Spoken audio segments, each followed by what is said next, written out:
Welcome back, and thanks for being here for part 3 of the Powell family murders. In the last video, part 2, we left off talking about Susan and Josh's marriage and how dysfunctional it became. Josh really began inflicting financial, verbal, and emotional abuse on Susan towards the later part of their marriage. And around 2008, she's considering divorce and talking to her friends and family about the veiled threats he makes whenever she brings up separation, how he can be super intense during their fights at home, and how he uses his size and physical presence to intimidate her. Susan's very disturbed by the fact that Josh fell away from his religion and has been engaging in some upsetting talk about their faith and God with his family and around their children. So we talked a little bit about how Susan was flip-flopping back and forth between whether or not she really wanted to leave Josh. And while it can be admirable to stick things out in a relationship sometimes, it didn't work out for Susan this way. Now, personally, I believe that even people who have committed domestic abuse in any form, they deserve help. And I think that in most cases, there's probably a potential to change and to get better. So I don't think there's anything wrong with wanting to have faith or confidence in a person that they can overcome those behaviors that are just toxic, negative, and abusive. Because with proper help and with proper mental health treatment and behavioral modification, I think that people who might have been abusers once can hopefully change and leave their abusive ways in the past once they've gotten help. But I don't think it's wise to hold on to that hope and that expectation that somebody will change if they're not actively seeking out help or treatment for the behaviors and the stuff that they're doing. Because if they're not actively trying to change it, it's not going to get better, you know. Abusive behaviors, cycles of abuse don't just magically appear out of nowhere. They don't just pop up out of thin air. So they're not just going to go away if they're not addressed, you know. Normally something happened to an abuser that is causing them to then switch roles and become the abuser. It's almost like, you know, when we think of like bullies on the playground, they might be being bullied at home. It's similar with abuse. So there's usually a source and an origin for some of these things that have happened. And so if we don't address it and we don't kind of trace that back and try to reshape the behavioral reactions, then the cycle of abuse is only going to continue. Because while some people might want to hold out hope that somebody is going to change, and that can be possible, they need to be taking the necessary steps, a plan of action to correct these behaviors and modify the outcomes so that they don't keep abusing and so that abuse doesn't keep escalating. By 2008, they had a 3-year-old and a 1-year-old. And Josh was actually starting to take some interest in being a parent. He and Susan took the kids out in nature a lot, and they would visit national parks and trails, you know, where they could find their own stones and bring them home. Josh was very interested in tools and hardware and gems and minerals. He involved the boys in weekend workshops at Home Depot or Lowe's. He also involved them a lot with computers and introduced them to the inner workings of hard drives and stuff. So he was kind of trying to cultivate mini Joshes, which I think is normal to an extent. When you're a parent, you want to introduce your kids to stuff that you love and that you're excited about.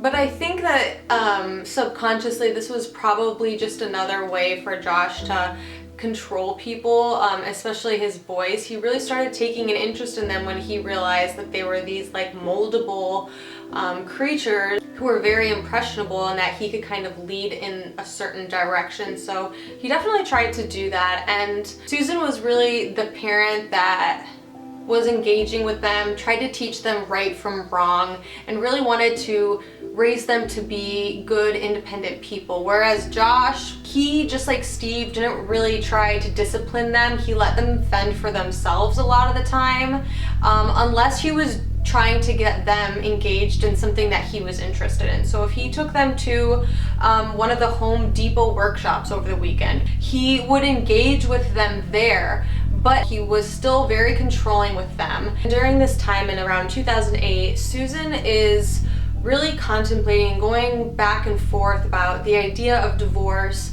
and sticking it out with Josh. So there were a couple of diary entries that she wrote before she went missing, and she talked a lot about the topic of her prayers, and she was praying a lot for guidance from God to kind of like show her which way she needed to go, like what was the right path for her. And sometimes when she would come into contact with single Mormon men, she would wonder if that's a sign that maybe there are other people out there, because she really wanted to be in a partnership that was driven by gospel, and she wanted Josh to be the man that she first met when they were dating and the man that she married, who was firm in his faith and a good spiritual leader for their family. So she was still holding out hope. But I mentioned back in part 2 that she wrote a really long letter to Josh, and this letter outlined stipulations that she was going to need if they were going to be able to move forward in their marriage, because they'd had lots of fights and talks and nothing really seemed to be changing. So she ended up typing out this letter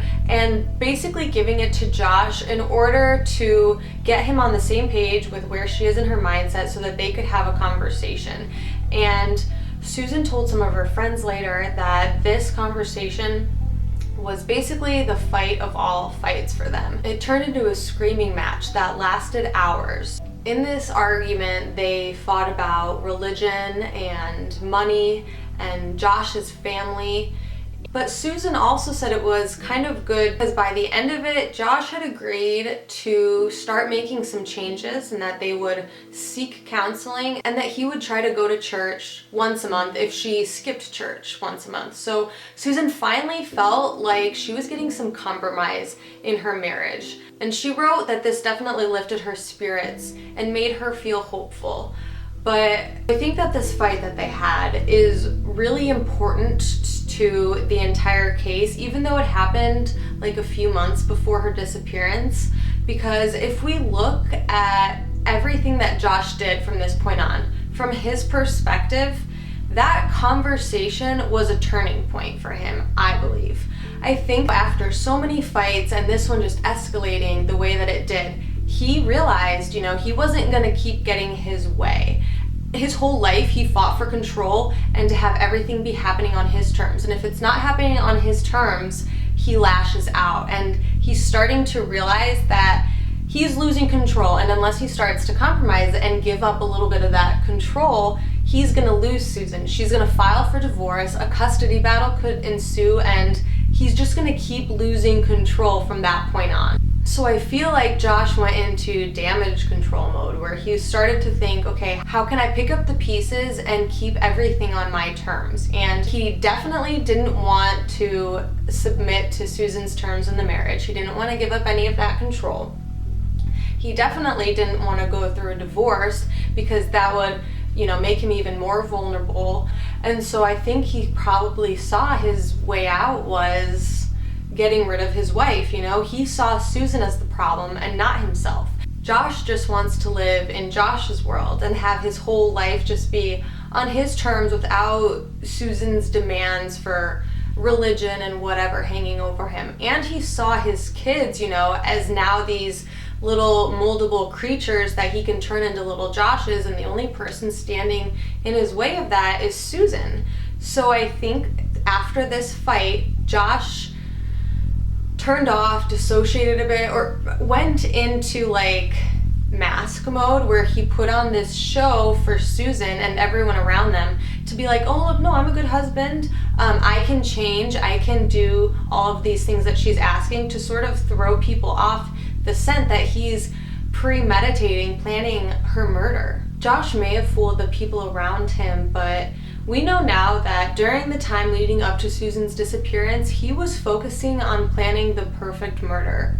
And even though it didn't really turn out that way, he did do a lot of research, and that definitely allowed him to put off his arrest. So pretty much up until Susan's disappearance, she was still in the relationship and even holding on to hope that she and Josh could reconcile their differences and even have a baby girl or twins. And I think because she was feeling so hopeful, she was really willing to brush off some of the red flags. Like, she noticed some weird things in the weeks and months leading up to her disappearance, but I don't think she was as concerned as she should have been, because she was more concerned with trying to salvage the relationship. For instance, Josh had taken out life insurance on her and had her go to a lawyer to like establish a trust for their children, and just sign a bunch of like legal stuff that was making her feel uneasy about things. She wrote in one diary entry that she was worth $1 million biking to work on the side of the highway. So Josh was definitely like preparing, getting his cards in order. So on December 7th, Susan's reported missing when Josh and the boys returned home from that midnight camping trip, but Susan is still nowhere to be found. So right away that night, on December 7th, the police want to bring Josh in for questioning. And Josh actually does a pretty good job of not giving himself away during this investigation. Like, yes, he's pretty suspect, but a lot of perpetrators give themselves up when they talk to police, because even if you don't give them a confession in these interviews, you could still be lying to them, and they could figure that out, trace that lie back, prove you were lying, and it just usually doesn't end well when people who have committed a crime go into these police investigations thinking they can outsmart police. But Josh was pretty effective during this questioning because he didn't really answer anything or provide much information that might catch him up later. So when police would ask him, what was Susan wearing then the last time you saw her, he was like, oh, I don't know, something comfortable, and it's like, okay, well, but like, what exactly was she wearing? And he couldn't give straight answers for pretty much any of the conversations. When they tried to dig deeper and get these answers from Josh, he would like stare off into space or just trail off in his speech. And so let's talk about this, because if somebody's wife is really missing, and let's say like you have a turbulent relationship, it is rocky, you have been fighting, divorce is like on the horizon, you'd still want to provide the police with as much helpful information as you can in order to help them safely recover your spouse, you would think, right? Even if you're not on good terms with them, you don't want to be looked at like a person of interest, because we've talked about this before too. The main suspects when somebody goes missing are like romantic partners or ex-partners, somebody close to them. So if Josh really wanted to help the police and was worried about finding Susan, he would have done his best to describe the clothes that she was wearing and what he had done that night, where he had gone. But instead, he's really just dodging all of their questions, talking in circles and just being super vague with everything. So, and we've seen this type of behavior before with like Chris Watts and other people who during questioning, it's like they're not providing anything of substance. They're sort of just like talking in a weird dissociative state. And that's like how Josh was, probably because he was in shock from what had just occurred. And also because he knew that he didn't want to like slip up or do anything, because this was like the moment of truth. These first couple of days after she goes missing, Josh would have known that the police and media attention and panic would be the highest, initially. And so he probably was really trying to just monitor himself to keep himself from giving anything away or making himself look guilty. And he kind of just wanted to like shut down and provide nothing rather than provide them with reason to be suspicious. But even in him doing nothing, that was suspicious enough, because it's like, if you want to find your wife, like, wouldn't you be helpful? Wouldn't you actually be answering these questions? I don't know, offer up anything else. Even if you have no clue, you would just be like, okay, well, maybe let's get out there and go drive around and find her. There was no sense of urgency from Josh whatsoever. He was very almost like lethargic and monotone and creepy, and so he's not really saying much, and so the police don't have a lot to work with, but they ask if they can look at his cell phone and take a look in his car, and it takes some convincing, but eventually Josh agrees to let them look through the car as long as he can like stand by. And they're looking through the car, and there is a bunch of camping stuff. There's a heater, generator, extra clothes for the kids, some tarps, a whole bunch of other camping stuff that was unopened and unused yet. And Susan's cell phone was actually in the middle console of the car, but it wasn't just like on top, easily visible. It was like buried beneath a whole bunch of junk. So it clearly looked like someone had shoved it down there to like hide it. And when the police found it, they turned to Josh and they're like, "What is this? Why would you have Susan's cell phone?" And he claimed that he forgot that he had taken the cell phone, but that he found it in his pocket later on, and he just forgot to mention that. But that doesn't really make sense either, because if he did take her phone and then realized he had it later on, why wouldn't he just like set it on the top of the console or something, or keep it in his pocket and bring it up when he's being questioned by police, because now his wife's missing and she doesn't have a phone, a car, keys, purse, money, anything that she would need to get back home or to get anywhere even. But unfortunately, this wasn't enough for an arrest. Even though it was suspicious, that kind of thing wouldn't really hold up in court, because you could come up with a lot of reasons why married couples have each other's phone in their possession. So that wasn't the probable cause that they needed to like hold Josh for the night. So they ended up letting him go home, but they told him that they wanted him to come back for questioning the next morning, but that he should drop the kids off with Jennifer so that they weren't as much of a distraction. I don't think they said that to him, but they didn't want Josh to be able to use the kids as an excuse not to answer questions. So they told him, you know, prepare to have someone to look after the kids, because tomorrow we need to find out where your wife is and what happened, and we need your full cooperation. So Josh shows up the next day, Tuesday, like multiple hours late for this interview, and police really want to get into some more of the details now. Now police are like, you know what, we really want to search your car, and we want to look at your phone and take a look at the house and really see what was up. Police had entered the house on December 7th during the wellness check the day before, but they weren't really looking at it from the same angle that they were now. So they told Josh, they're like, look, you have her phone, all this stuff is just getting weirder and weirder, it doesn't add up. We're gonna keep your car for a while, we're gonna keep your phone. And they got a warrant to search his house. So they told him, like, you can stand by as we continue to search the car, but you can't go home right now because we're looking through the house. And when they were searching the car, they found a couple of garbage bags that were from the house and had garbage in it, but they had been like shoved under the seats, almost like they had been hidden. So at first when the police collected this, they didn't know kind of how suspicious it was, but upon further investigation, they found that it was actually garbage from December 6th, the day before Susan went missing. And in the garbage was the lunch that Josh had made for her and her friend. So he made pancakes and omelets that Sunday, and there were pancakes and omelets in the trash, and a couple of other things too. Obviously, since it hadn't been tested and they hadn't really had time to like sort through the garbage and stuff now, they didn't know the extent of it, but they knew that it was suspicious. The police also found in Josh's minivan some weird like block substance, and at first it kind of just looked like a burnt pile of tar. The officers couldn't make out or distinguish what it was. It just looked like something melted, and they couldn't tell what it was.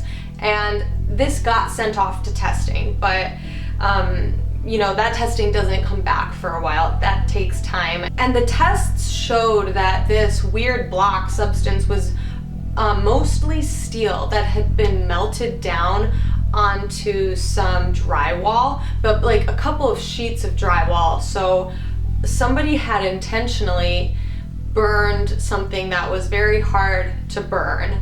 And I mean, obviously we think that this person was Josh. Josh had like a soldering tool, like really hot torches and stuff that could have melted down this metal. But the question is, what is it and why did he do it? So there are a lot of theories, mainly ones presented by Dave Cawley in the Cold podcast. Josh could have used one of his DeWalt tools to help with the crime in some way, and then he basically burnt it down in order to destroy the murder weapon. And Dave Cawley even uncovered certain records of tools that Josh had bought that had never been recovered.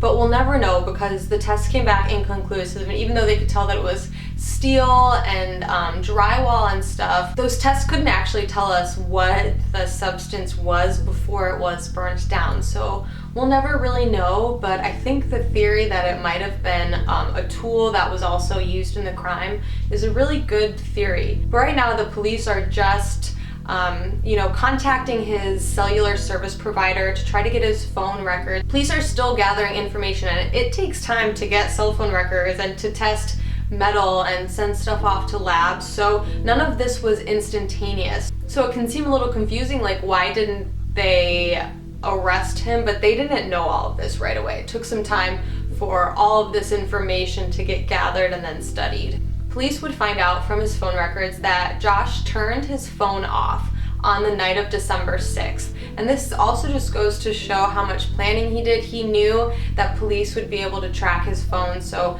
he kept it off that whole time, and he didn't turn it back on until Monday afternoon. And the first activity from his phone on December 7th was actually when he answered a phone call from one of his neighbors about where he was, because everyone's looking for him and they hadn't shown up. When he answered the phone call, he was local. So in his initial story, he tells police that he was trying to contact Susan as soon as he was on his way back into town.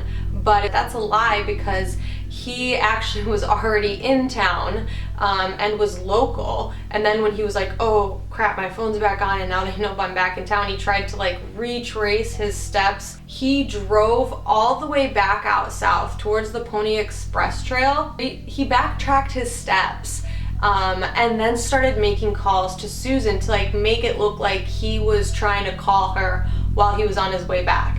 But if he had taken her phone and realized, like he said, and just put it there later on, why would he be trying to call her phone? Wouldn't he remember that he had it? If only the police had all of this information instantly, then yeah, they probably could have made an arrest because they would have caught him up in his lies and stuff. But these things take time. So unfortunately, Josh was able to leave the police station that night, rent a car, go somewhere where we'll have no idea where he went, while police are still trying to gather all of this information. Police even ended up uncovering some stuff about Michael and Alina's phone records and their travel history during these couple of days right after Susan's disappearance.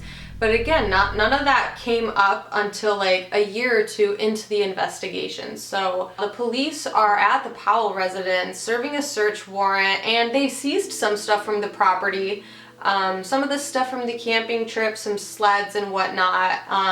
And they also did tests to see if there was any blood in the house. So remember when they first entered the house, there were 2 box fans pointing at a spot on the carpet or the couch. So that was suspect, obviously, so they tested that area and they did find blood. It wasn't a lot of blood though. It wasn't like somebody had been stabbed or murdered there. It was described as blood that somebody could have sneezed or coughed up.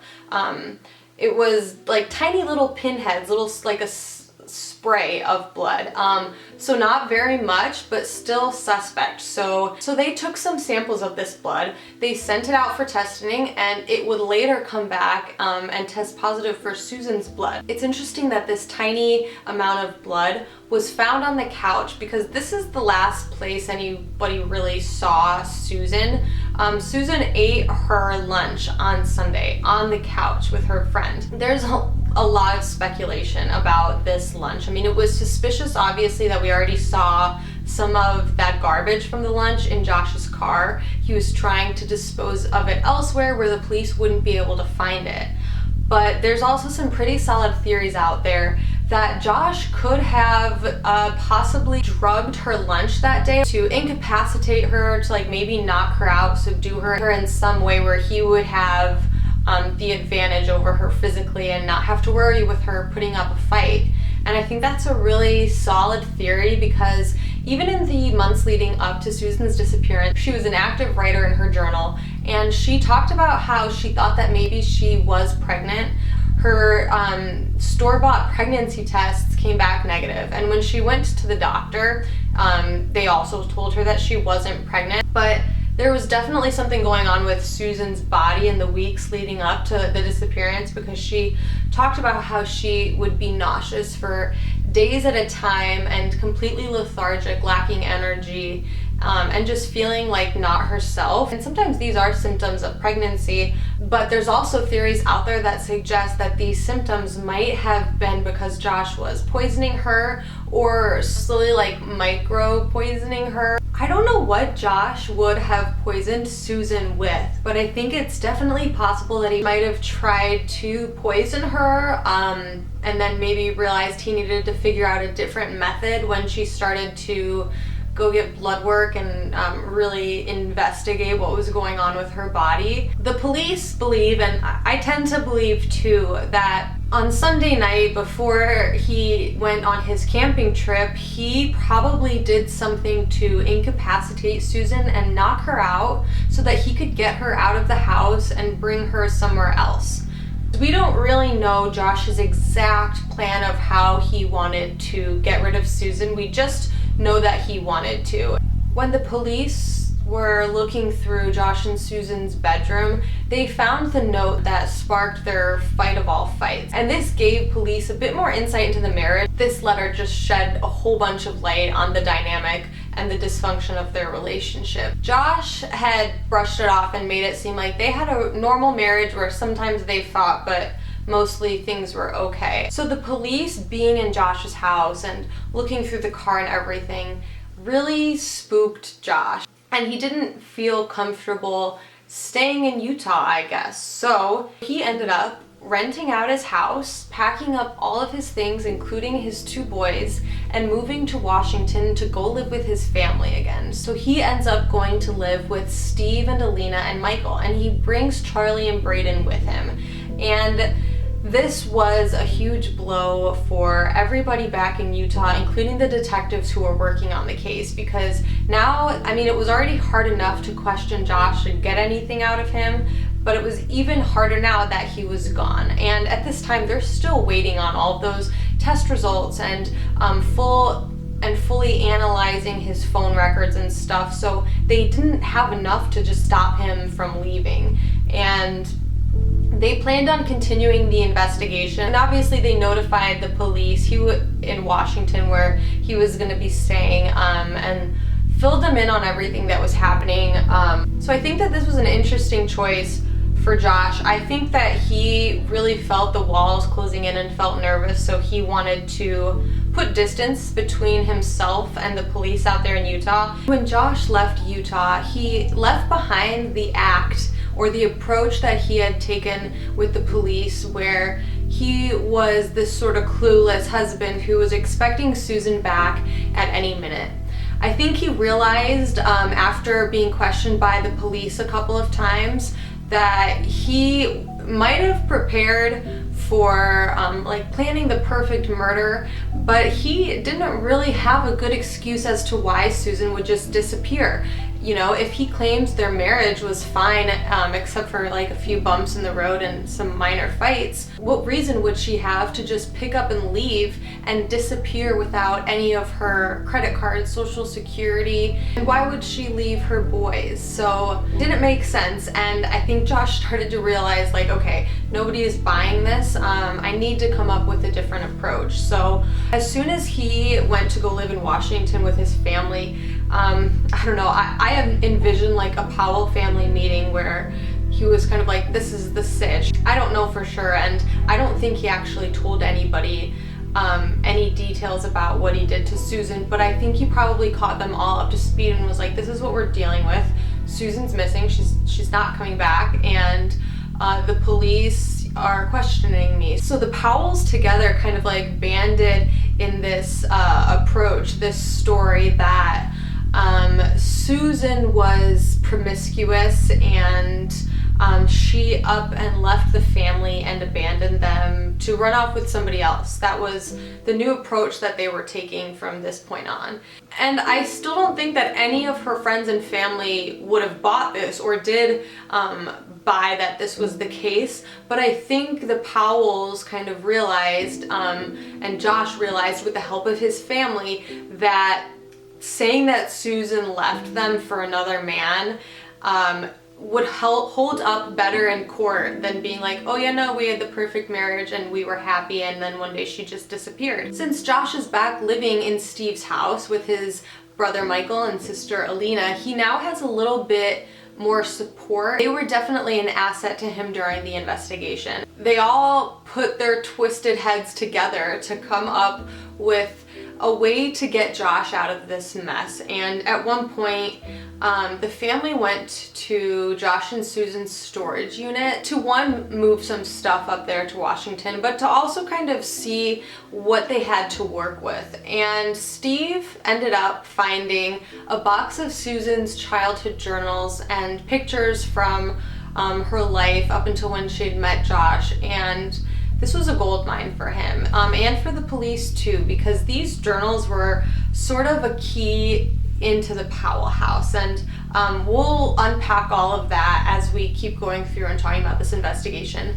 But Steve basically scanned pages of this diary and obsessed over them, and the whole family basically came up with the plan to use these journals as a way to make Susan look promiscuous and look a little bit like emotionally unstable, to help with their defense that, you know, Josh didn't do anything, she just up and left him for another guy. Steve even offered an interview to the FBI, and he talked about these journals, and he brought the theory up to these agents that Susan had run away to Brazil with another missing Mormon from her area. And this is the first time that the detectives and the people investigating Susan's disappearance start to realize that Steve has some weird delusions about Susan. And they talk about how, like, every time he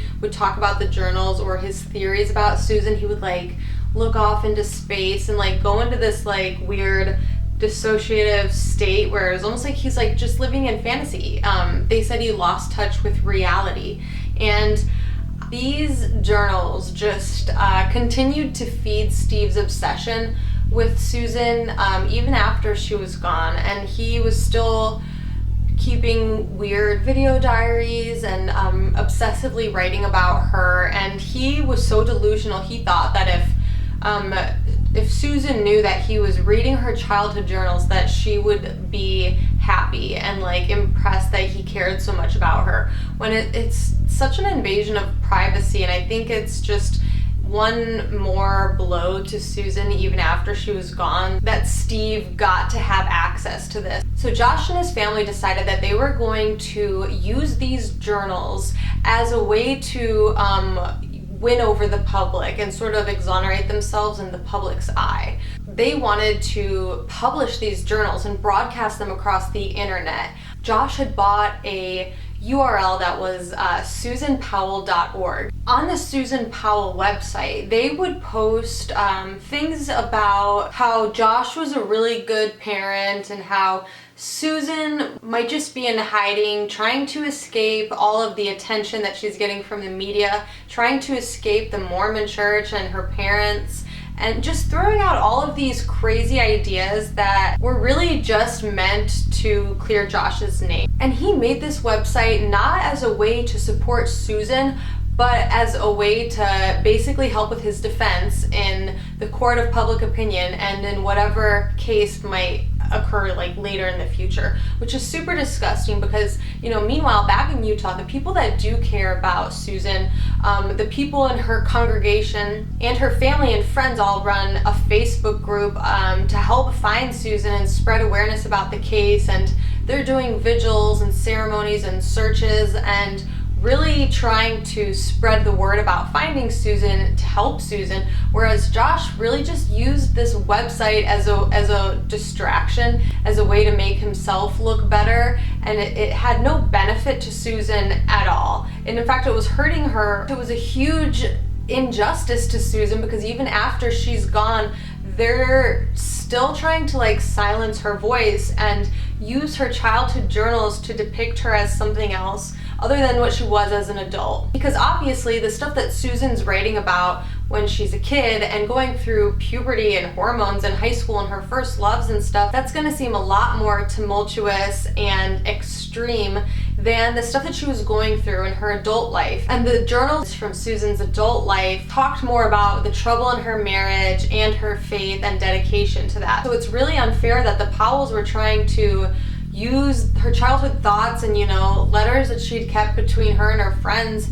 as a way to just further manipulate the story and try to control the perspective that people had on it. But this would come back to bite them in the ass, thankfully. Tensions were high between the Powells and Coxes at this time, so Josh wasn't really letting them see their grandkids. Remember, Josh needs everything to happen on his terms. He needs ultimate control over everything, and that means his boys. So he doesn't want to share custody with Chuck and Judy Cox. He doesn't really even want the boys associating with them because he knows that if the boys are around Chuck and Judy, they're going to instill in them wholesome family values, Mormon values, and Josh doesn't want that. Josh doesn't want the kids involved in the church, and he doesn't want the kids to be around Susan's family. But the Coxes are fighting for custody of Charlie and Braden. They know that Josh is no good.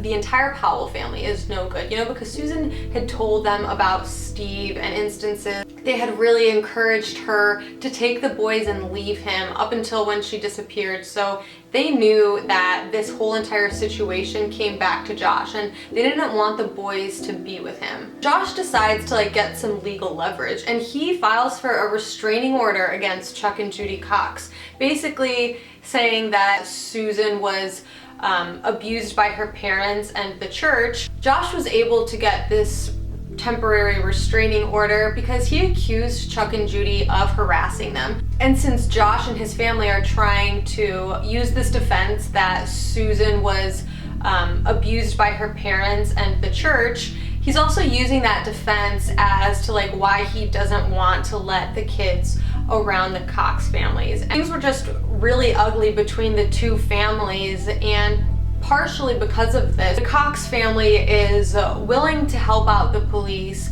wherever they can, because not only did they want to find their daughter, but they really wanted to gain custody of Braden and Charlie. Steve and other members of the family had been advertising in interviews and online through the Susan Powell website that they had these diaries that really gave good insight into Susan's mental state. The police really wanted to get their hands on these journals, and everybody who cared about Susan really wanted them out of the hands of the Powell family. So Susan's parents had organized a honkin' wave, kind of in cahoots with the detectives. They organized a honkin' wave near the Powell residence, like in their town in Washington. And Susan's parents actually also lived in Washington, so it wasn't that much of like a drive for them. And during this honkin' wave, Steve happened to be driving by at one point, and news cameras were there covering it. And Steve took this chance basically to get in front of the cameras and talk about how, you know, none of this is what it seems like. The Cox family and the Mormons, they've got it all wrong. We have Susan's actual journals that tell us the truth, you know? That's basically what he said on camera.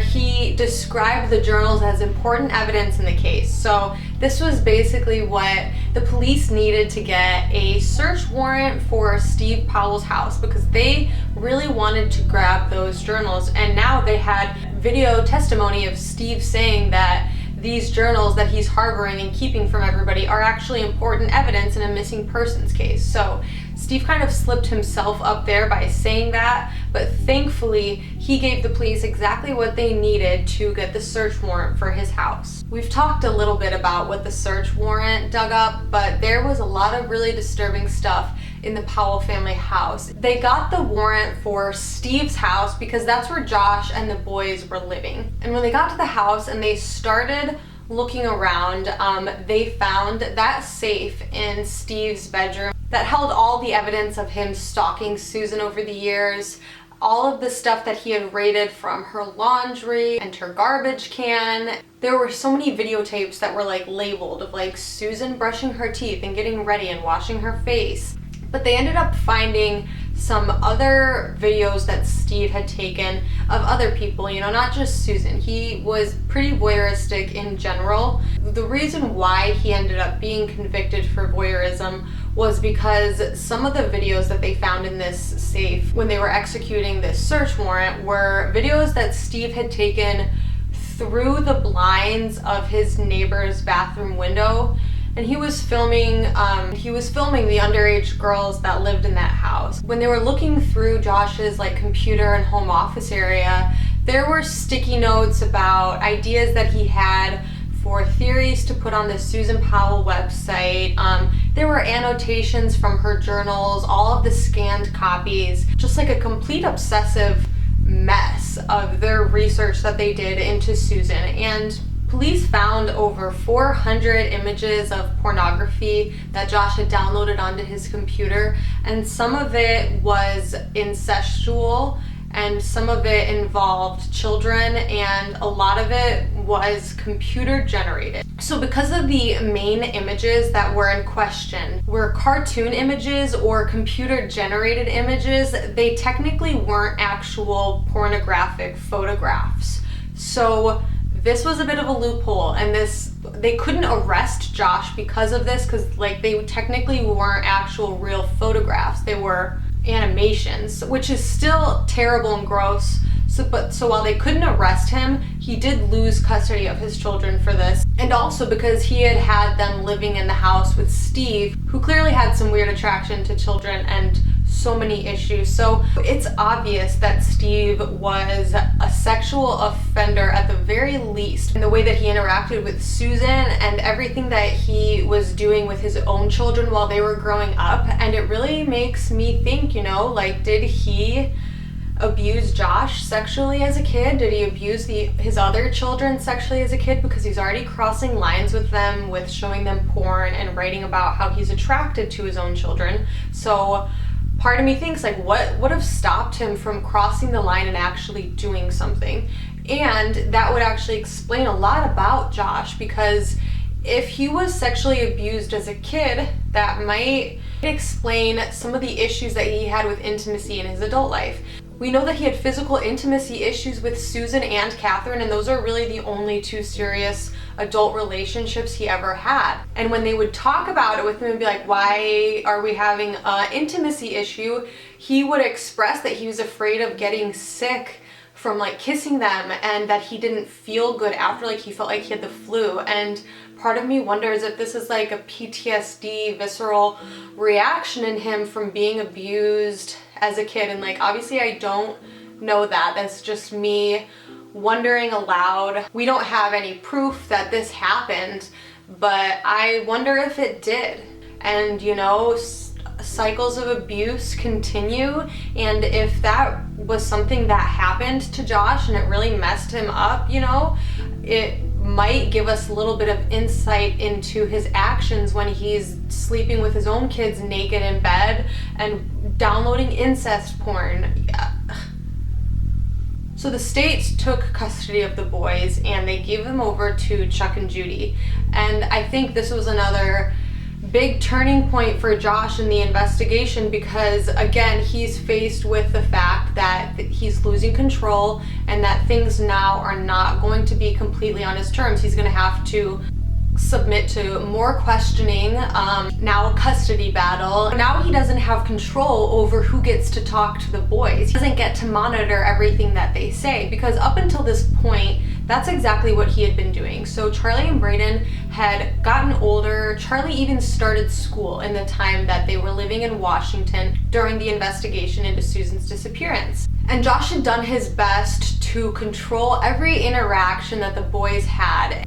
and never wanted them to interact with other adults, especially if he wasn't in earshot. And he, no doubt, was worried that now, you know, if the boys were taken to a child psychologist or questioned, that they might give something away, because already, you know, Charlie, he's drawing pictures that are a little bit disturbing. He's talking about camping, but now since he doesn't have custody of them, he doesn't get to have that control where he can make sure that they don't go talking about stuff. Now they're with Chuck and Judy, and who knows what they'll say. And so slowly everything is starting to like cave in on Josh, and the walls are getting tighter and his options are getting more narrow. The state, in an attempt to see if he was a fit parent or not, or if he could regain any custody of his kids, they made him take some psychological evaluations. They hired a forensic psychologist to basically do some tests and evaluate Josh to see if he could be a fit parent, or to see if there was something there, because obviously what they found during the search of Steve's house and of Josh's computers, it was disturbing. And even though it wasn't fully criminal yet for Josh, the stuff about the investigation into his wife's disappearance was still disturbing and potentially criminal.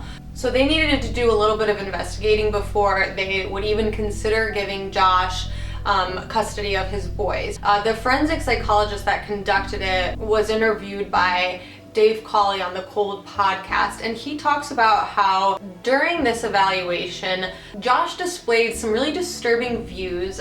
He talked about how Mormons were basically out to get him, that he had some delusions about Mormonism and about the entire church. And he confirmed that Josh had some narcissistic tendencies from his perspective. While this forensic psychologist didn't recommend reunification, he did say it was okay for Josh to keep doing supervised visits, and he wanted Josh to take a psychosexual analysis test, which would basically determine like if he was a pervert, basically, because like, I mean, they weren't just gonna let the images on his computer go, because even if they couldn't get him on those legally, they were still very concerning and completely inappropriate for a man who's supposed to be raising 2 kids. There was concern too that like the boys could be in danger, because they had talked about sleeping naked with Josh, and if he's looking at these types of images online, who knows what type of things he's actually doing. So it's kind of popular opinion that Josh being made to take this psychosexual analysis test was what made him decide fully that he was going to take his life and take the boy's life too, because he probably couldn't hide the truth about his own sexual fantasies and stuff. Like, things just already weren't looking good for him, and they were just looking worse and worse and worse. So Josh could see that things were not going in his favor. And in order for him to keep things on his terms, he went to extreme lengths. So we're gonna leave part 3 here, and in part 4, we're going to talk about everything that happened after 2012.